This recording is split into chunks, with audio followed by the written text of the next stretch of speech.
Kamala Harris is an empty suit. They are trying to create this new version of Kamala Harris to match what their pollsters are telling them so she can say whatever she needs to say to try to win over voters, which is the most offensive thing, I think, because they think we're so stupid as to forget what her record actually is.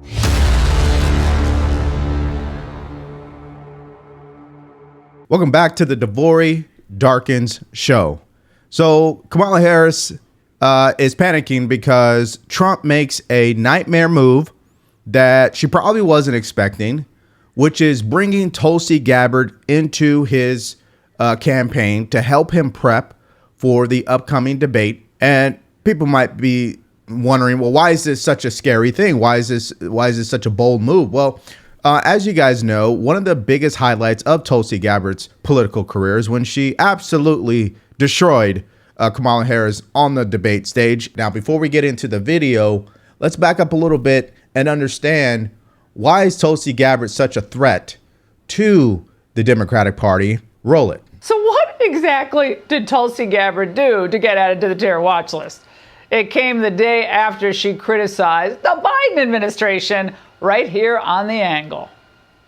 Our foreign policy decisions are being made by unelected people in the military-industrial complex who are profiting from us being in a constant state of war, and the national security state that has more power to undermine our freedoms and liberties when we are in a state of war. Kamala Harris does not have the strength to stand up to the military-industrial complex.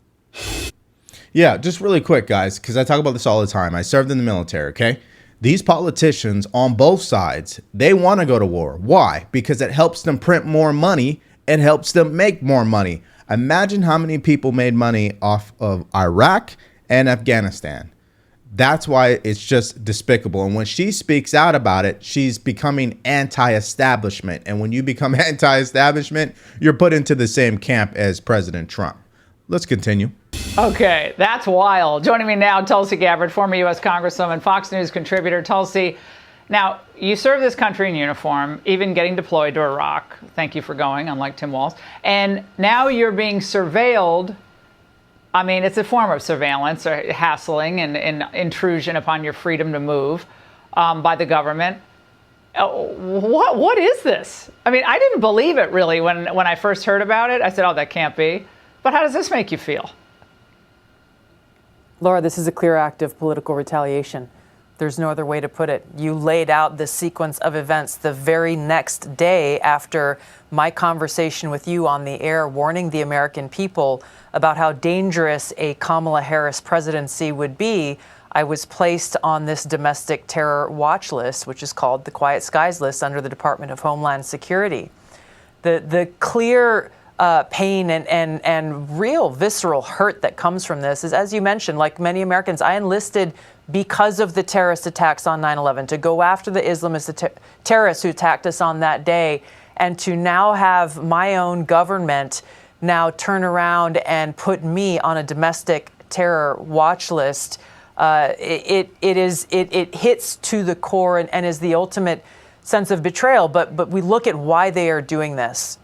It has a chilling effect. It sends a warning both to me and to anyone else who even thinks about daring to criticize our own government, which is a guaranteed protected right under the First Amendment. Yeah. That we will be subject to a violation of our Fourth Amendment right to privacy through this kind of surveillance. And that's the biggest stress that's been caused by this entire situation, Laura, is now forever.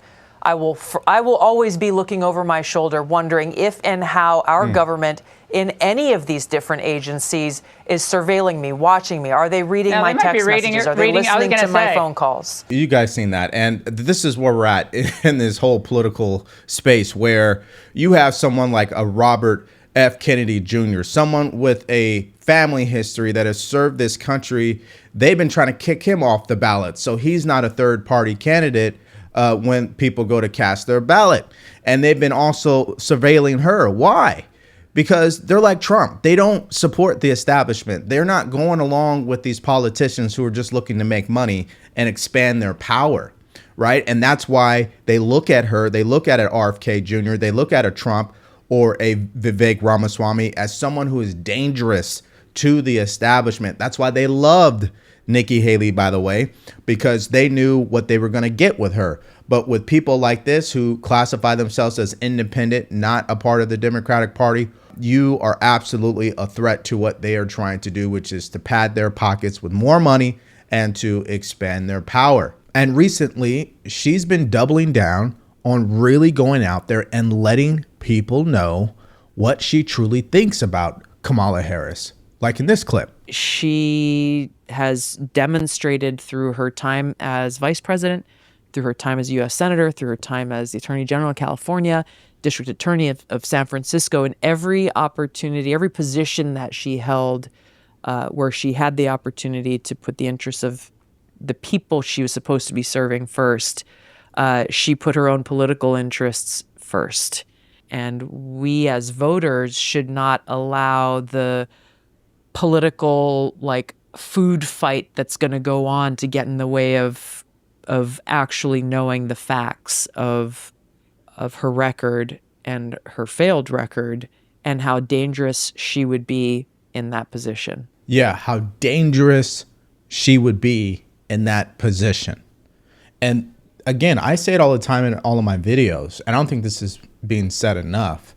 The Democratic Party, they are making a bet that majority of voters will not do their research. They're just going to go based off what they see on social media or what the news says. That's what they're going to do.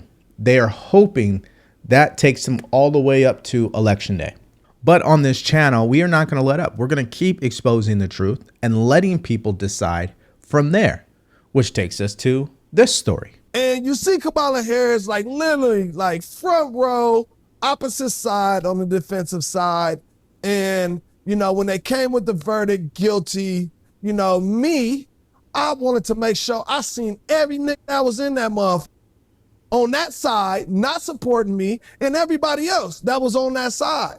Because I knew, for one, I didn't do it.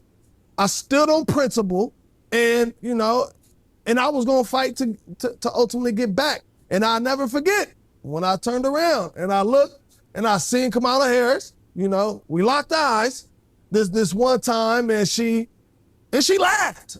She literally just kind of bust out laughing, almost as in if she was pointing at him ha, ha, ha, ha. That's how I felt. Though she didn't point, but that's how I felt when she was laughing at the verdict coming down. So these stories and what Tulsi Gabbard has been exposing is showing what type of opponent President Trump is up against.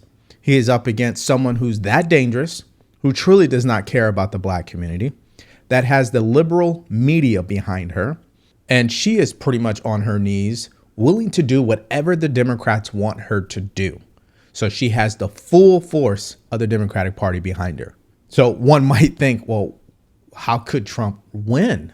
Of course he can, because people sooner or later are going to find out who she is, as we've been saying time and time again.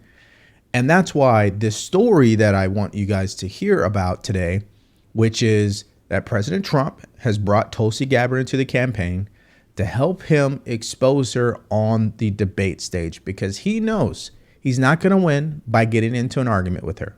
He's not going to win trying to argue abortion rights and things of that nature.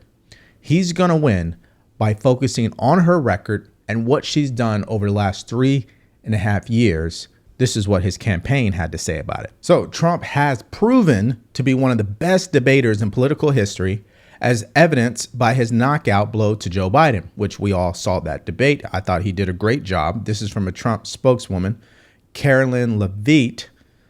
She also goes on to say he does not need traditional debate prep, but will continue to meet with respected policy advisors and effective communicators like Tulsi Gabbard, who successfully dominated Kamala Harris on the debate stage. So we can all conclude he's preparing to make sure that he's been practicing against someone who's great at communication. Kamala Harris is not a better communicator than Tulsi Gabbard. So I believe this is a smart play for him. One thing that Trump has proven over the years, in every single debate he's been a part of, he usually comes out winning, especially if there is an audience. Now, we all know what her campaign is trying to do. They're delaying the inevitable because if they put her in front of a mic, they know the chances are it's not going to make sense to everyday Americans. And by doing that, and all that that requires, which is the hard work, the practice, working as a team, knowing that you will be undefeated even if you don't win every game, but no circumstance or event or moment will defeat your spirit. Our election is about understanding the importance of this beautiful country of ours in terms of what we stand for around the globe as a democracy. As a democracy, we know there's a duality to the nature of democracy.